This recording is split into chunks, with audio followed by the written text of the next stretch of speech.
जैसे ध्यान का अर्थ है चेतना से अचेतना में प्रवेश करना। चेतना में तो हम संसार में रहते हैं, सांसारिक कार्यों में लिप्त रहते हैं और सांसारिक ज्ञान ही हमारा माध्यम बनता है। यदि हमें किसी मित्र का नाम पता ना हो तो मित्र के नाम को हम जान नहीं सकते, क्योंकि जानने का माध्यम है सांसारिक वार्तालाप। हमें यदि कोई वस्तु दिखा दी जाए, उस वस्तु के बारे में ज़्यादा जानकारी नहीं दी जाए, तो हम देख के उस वस्तु को पहचान तो सकेंगे ये उस मित्र ने हमें दिखाई, लेकिन उस वस्तु के बारे में हमें कोई ज़्यादा जानकारी उपलब्ध नहीं होती, क्योंकि वो जानकारी उसके माध्यम से ही में प्राप्त हो सकती है। ये है चेतन का ज्ञान।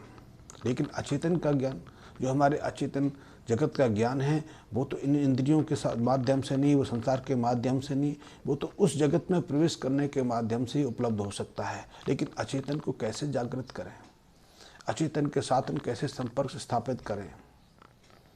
जैसे नींद में हम होते हैं तो हमारी जो चेतन शक्ति है वो निष्क्रिय होती है, हमें कोई होश नहीं रहता, लेकिन फिर भी हमारी अतीन्द्रिय की शक्ति, जो कुछ इंद्रियां हैं वो जागृत रहती हैं।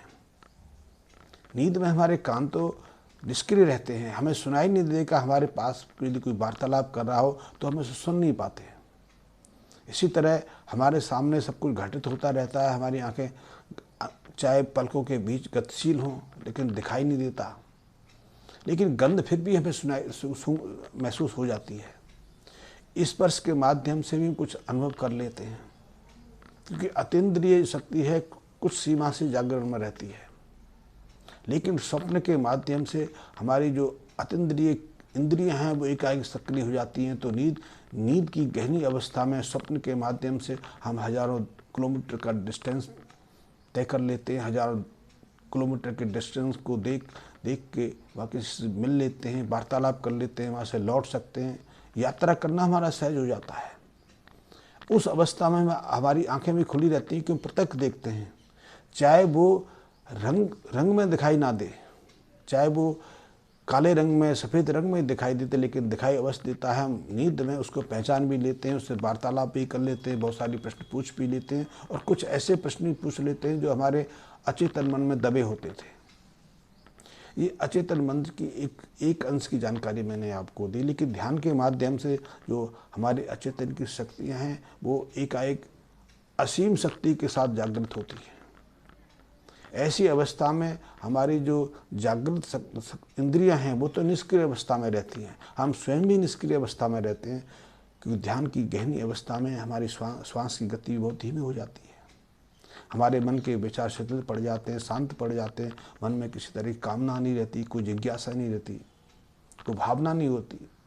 हम एक तरह से निर्जीव अवस्था में रहते हैं, लेकिन उस निर्जीवता की अवस्था में एकाएक हमारी अंतस में जो अतीन्द्रिय शक्ति है उसका जागरण होने लगता है, और ऐसे जागरण में हमारा शरीर हमारी इंद्रियों के लिए बाधक नहीं बनता, फिर वो इंद्रिय असीमित होती चली जाती है। जैसे उदाहरण के स्वरूप में आप कल्पना करते हैं, तो कल्पना तो आंखें बंद करके करते हैं, या फिर आंखें खुली भी हों तो आप देख नहीं होते, क्योंकि आपका ध्यान खुली आंखों से कहीं और होता है।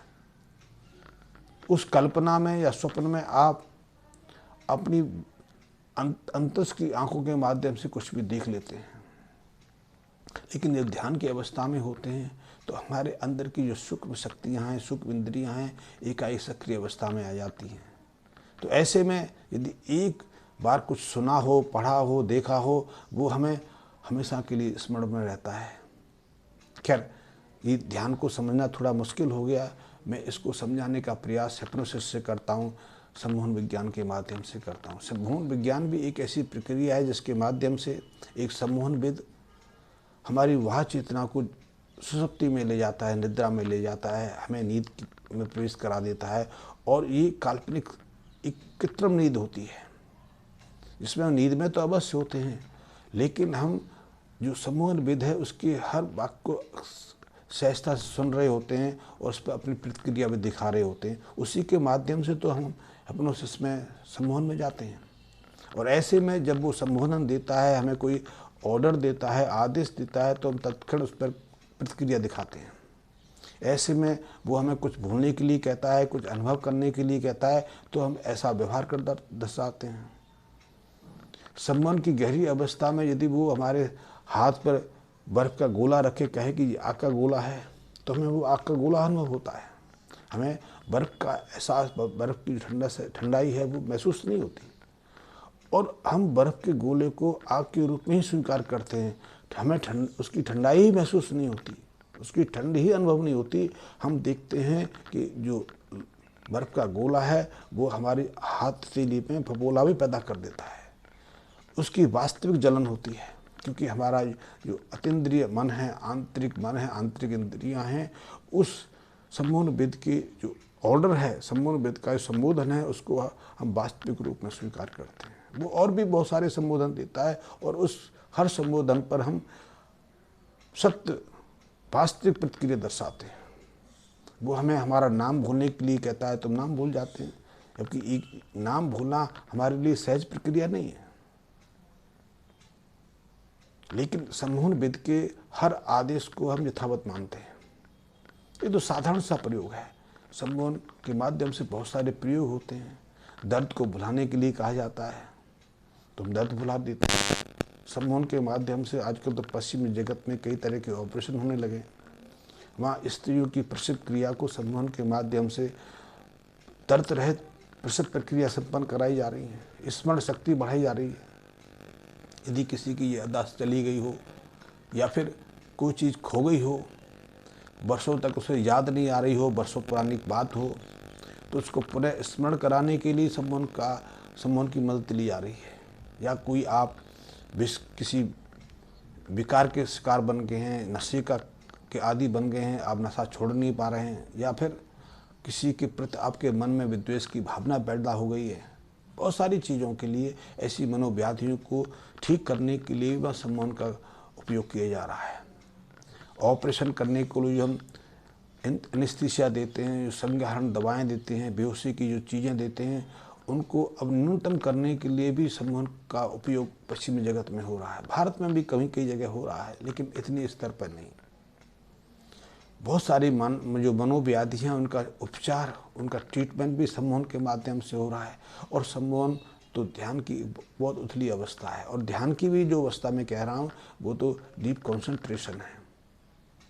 क्योंकि ध्यान की गहरी अवस्था में प्रवेश करेंगे तो वो समाधि की अवस्था हो जाती है, और समाधि तो ध्यान से और भी हजारों गुना व्यापक प्रभाव देती है। समाधि के दौरान तो हमारे सामने अकल्पनीय संसार के द्वार खुल जाते हैं, अचेतन जगत के द्वार खुल जाते हैं। आप कहोगे कि तो कल्पना है, निश्चित है, क्योंकि आपने कभी जाना नहीं, और आपने अब तक जो पढ़ा है वो ऐसे शास्त्र पढ़ा है, ऐसा साहित्य पढ़ा है जो आपको भ्रमित करने वाला है। पर आप स्वयं अनुभव करके, स्वयं जान के तो विश्वास कर सकते हैं। मैं ये नहीं कहता कि आप ध्यान करने से आप अतीन्द्रिय क्षमता संपन्न हो जाएंगे, लेकिन ध्यान आपके लिए बहुत लाभ दे सकता है। यदि आप व्यापार करते हैं, असफल हो रहे हैं, तो उस असफलता को जानने के लिए आप ध्यान का माध्यम ले सकते हैं। और ध्यान में इतनी गहरी अवस्था में जाने की आवश्यकता नहीं है, और इतनी गहरी अवस्था में जाने के लिए तो प्रयास करने पड़ेंगे। कोई महीने 2 महीने की बात या 1 पल 2 पल की बात थोड़ी है कि मैंने कहने से आप ध्यानस्थ हो गए, आँख बंद कर ली कि आप ध्यानी हो गए। ध्यान की उस गहरी अवस्था के लिए भी सतत प्रयास की आवश्यकता है। मन की चेतना को शांत करना, मन को रोकना इतना सहज नहीं है। हम अपनी वासना को, अपनी इच्छा को ऐसे ही थोड़ी दबा सकते हैं, शांत कर सकते हैं। दबाना तो फिर एक निषिद्ध चीज़ हो गई।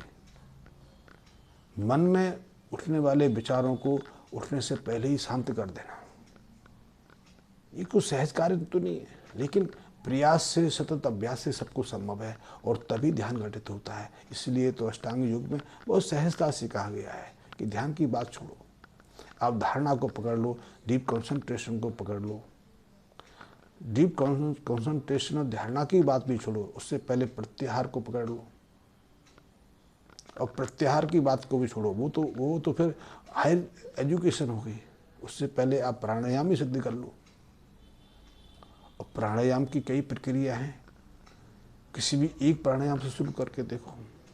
श्वास को नियंत्रण करना सीख लो, और श्वास को जैसे जैसे नियंत्रण करते जाओगे, आप ध्यान की तरफ अग्रसर होते चले जाएंगे।